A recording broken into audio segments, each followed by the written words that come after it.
Ada 3 hari ini yang akan kita sampaikan. 3 wasiat malaikat Jibril kepada baginda Rasulullah SAW sebagai pegangan buat kita umatnya yang akan menjalani kehidupan kita. Kenapa ini kita sampaikan?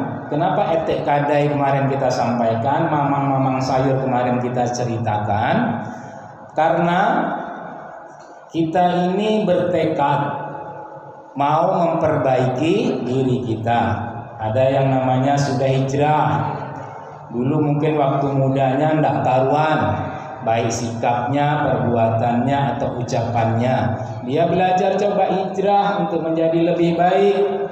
Mulailah dia beramal, mulailah dia sholat fardu, mulai dia puasa Ramadan, mulai dia menjaga sikap-sikapnya dalam rumah tangga, mulai dia mengamalkan amalan-amalan sunnah.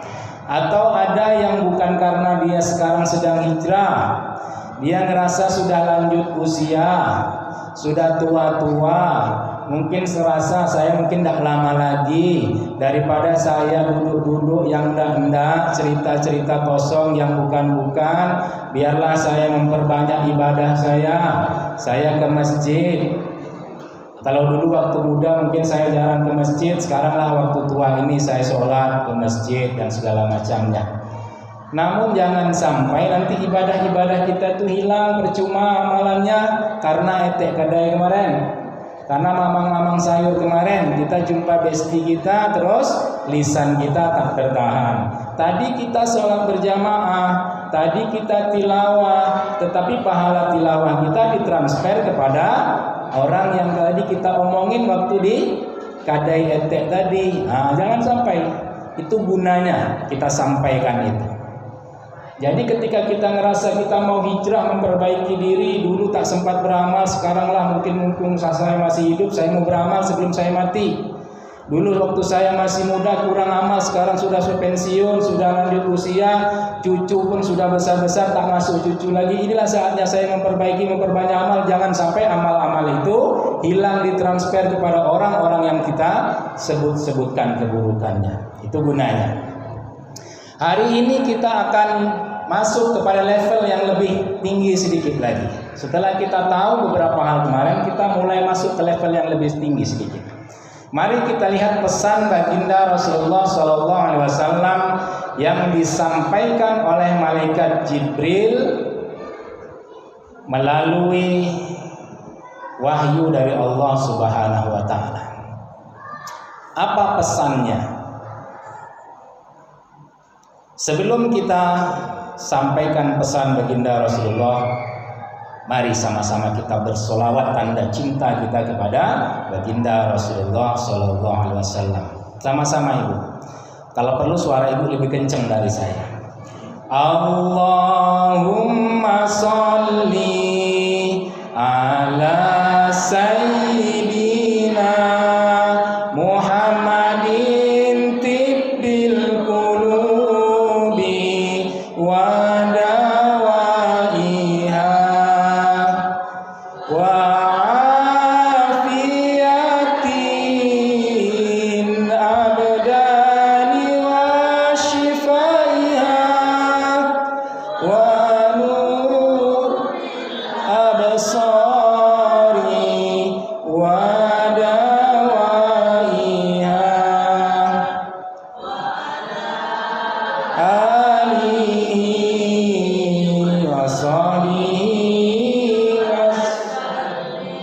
Sallu ala nabi.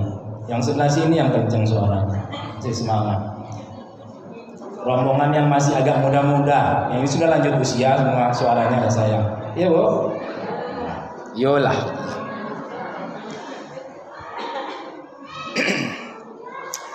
Baik ibu-ibu yang dirahmati Allah Subhanahu wa taala, terutama yang lanjut usia, mohon maaf ya, tidak sengaja menyinggung. Tapi kenyataannya sudah lanjut usia dan tak tahu kita kapan dijemput oleh Allah Subhanahu wa taala. Ya. Nggak tersinggung kan Bu kalau saya nyebut dijemput Allah? Karena kita semuanya pasti akan mati. Ini ibu-ibu ini semua ibu camat semua nih. Nah, ibu camat semua kan? Nah, calon calon mati semuanya. Cuman tak tahu kita entah siapa dulu, entah ibu itu dulu atau ibu ini belakangan, atau ibu ini belakangan ibu itu duluan. Nah, yang jelas kalau menurut akal kita yang tua-tua dulu. Makanya kalau kita menyapa orang tuh yang sepuh-sepuh dulu kita sapa, ibu-ibu, bapak-bapak, orang tua kami, baru saudara kami. Karena kemungkinan menurut akal kita tuh yang tua-tua yang akan dipanggil oleh Allah duluan. Padahal tidak jadi jaminan, jangan-jangan yang muda lebih dulu daripada yang muda-muda. Kan begitu kan, Bu? Nah, dia biasanya kan gitu, dari yang tua-tua dulu ke sana, terus belok sini, baru yang muda, baru saya terakhir. Atau saya nanti yang belakangan, baru ke sana, baru ke situ duluan yang tua-tua, kan gitu kan? Karena itu pesan malaikat Jibril yang pertama adalah Isma Sikta. Dengarkan, Isma Sikta fa innaka mayyitun. Apa, Bu? Isma Sikta fa innaka mayyitun. Hiduplah sesukamu, tapi jangan lupa engkau semua pasti akan mati. Itu pesan yang pertama, wasiat yang pertama. Hiduplah sesukamu, tapi jangan lupa bahwa kamu semuanya, kita semuanya pasti akan mati. Tak perlu menunggu tua, tak perlu menunggu sakit. Bisa jadi yang muda, bisa jadi yang sehat, dia akan mati. Kadang kan di masyarakat kita nih, di benak kita nih yang salah mindsetnya selama ini kan itu, Bu. Apa yang salah mindset kita tentang kematian? Coba kalau kita mendengar berita mati, ada kawan mati, 2 hari yang lalu jumpa baru cerita-cerita, ketawa-ketawa, tiba-tiba hari ini dapat kabar kawan kita tuh mati. Innalillahi wa inna ilaihi raji'un. Apa selanjutnya kalimat yang terucap dari kita? Apa sakitnya? Ya kan? Memang berapa umurnya dah? 2 itu kan yang biasa dipertanyakan. Yang pertama, apa sakitnya?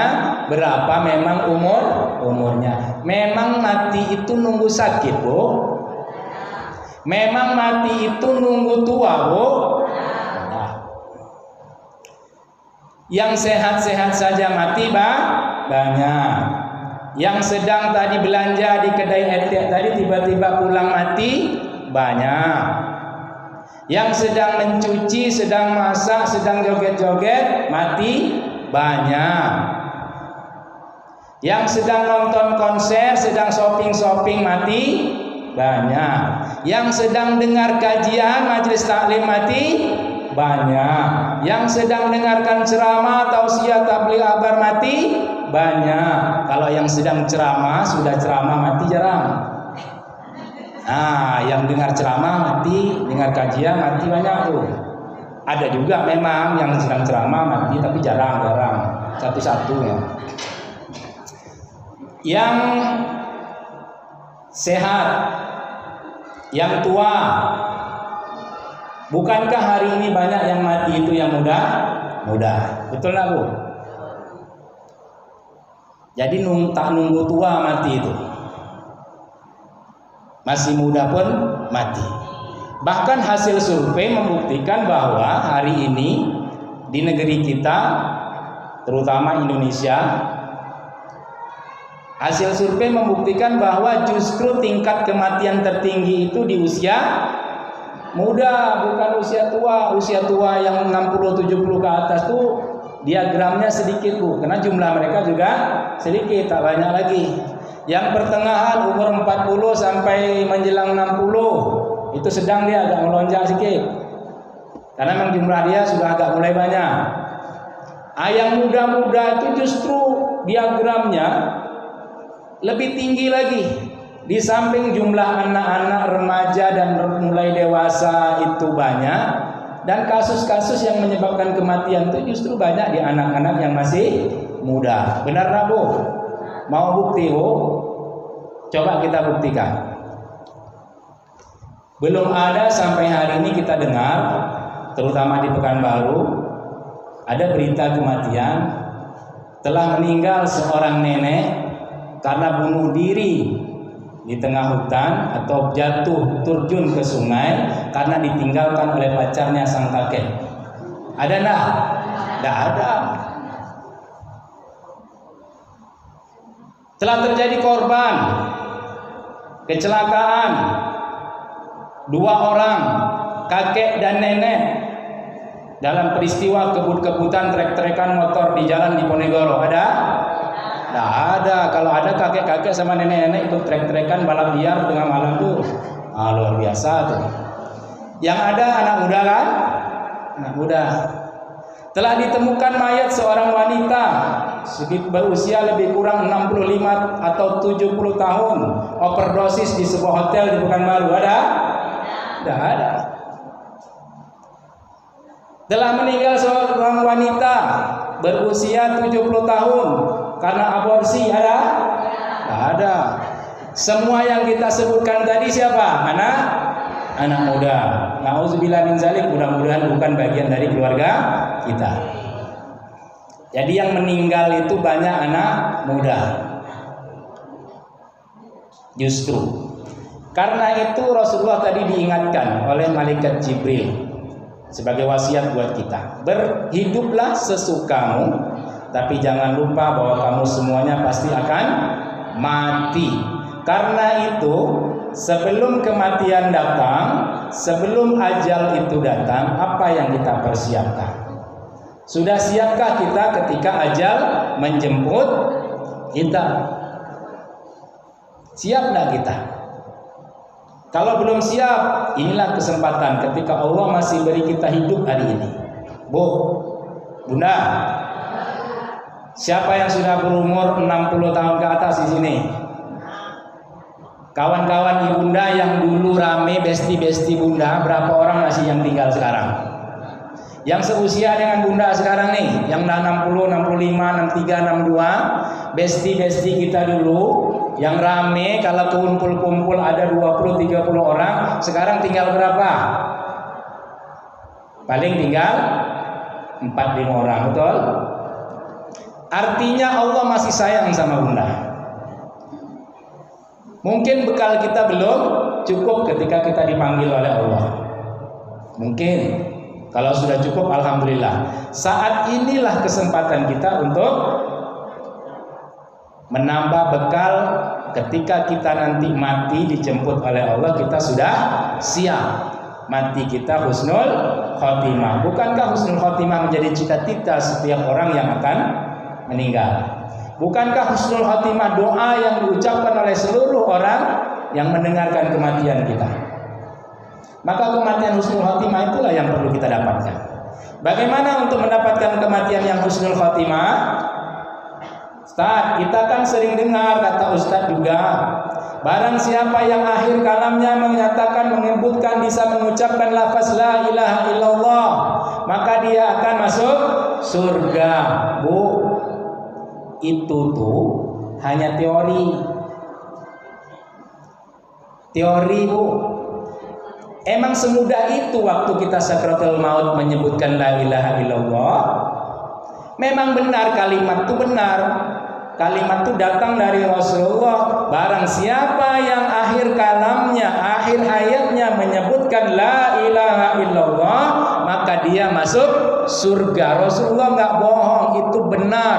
Tetapi siapa di antara kita yang hidup ini yang nanti waktu sakratul mautnya bisa melafazkan la ilaha illallah?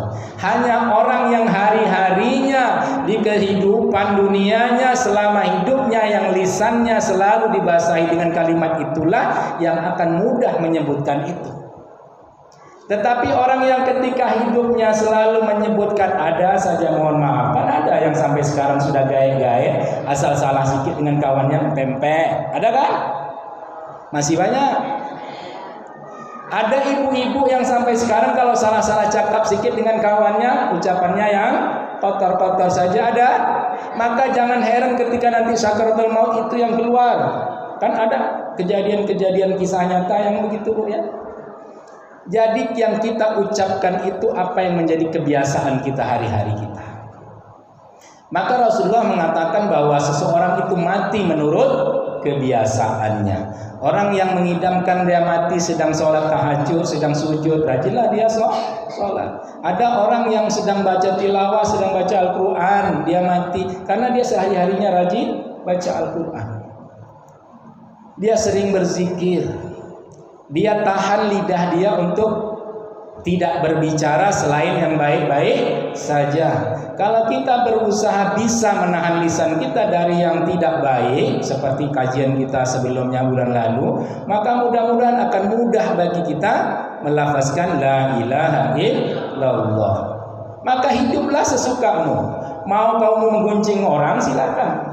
Mau menghibah orang silakan, mau memfitnah orang silakan, mau mengadu domba namimah orang silakan, mau tak senang sama orang asal orang dapat cerita yang baik sedikit kita komentar buruk silakan. Mau selalu benci sama orang silakan, mau tak akur sama tetangga silakan, mau tak baik sama mertua silakan, mau tak baik dengan orang tua kita sendiri silakan. Mau kamu taat sama Allah silakan, itu yang lebih baik. Mau kamu durhaka sama Allah, mau tak baik sama Allah, mau bermaksiat silakan. Allah tak rugi. Emang kalau ibu yang segini banyak ini tak sholat, Allah berkurang puasanya? Kalau satu pekan baru ini tidak sholat akan mengurangi kekuasaan Allah? Tidak. Allah tetap Allah. Allah memerintahkan kita itu karena untuk kita. Allah sayang sama kita. Silakan kamu pilih jalan hidup kamu. Kalau kamu ingin husnul khotimah, pilihlah jalan terbaik. Kalau kamu ingin jauh dari Allah, silakan. Kamu tak taat, tak menjalankan ibadah, silakan. Berarti kamu telah memilih jalan kematianmu, kematian terburuk. Benar? Jadi yang kita lakukan di dunia ini sebagai pilihan nanti kita mau jadi apa. Nanti kita mau mati seperti apa. Bu, Rasulullah sudah jelas Nabi utusan Allah. Sahabat, kalau Rasulullah tak usah kita hitung kelasnya lagi. Abu Bakar, ini kita akan memilih mau jadi siapa. Abu Bakar itu seorang saudagar yang kaya raya. Di samping dia sahabat Rasulullah, taat pada Allah, tak pernah tinggal amalannya begitu mulia, dia selalu membenarkan kalimat Rasulullah. Dia juga ahli sedekah. Abu Bakar itu kalau sedekah seluruh hartanya. Kalau dia punya sejuta disedekahkannya. Sampai suatu hari ditanya sama Rasulullah, "Hai Abu Bakar, kalau begini cara engkau sedekah, apa yang mau kau makan untuk anak dan istrimu?" Apa kata Abu Bakar? "Ada Allah yang memberi makan anak dan istriku." Itu jawab Abu Bakar. Umar iri ingin menandingi Abu Bakar tapi tak sanggup. Umar cuma sanggup separuh. Umar itu kalau sedekah separuh. Kalau 1.500.000 dia sedekah. Abu Bakar yang baik mati. Umar itu setelah masuk Islam terkenal kebaikannya. Sebelum masuk Islam terkenal garangnya.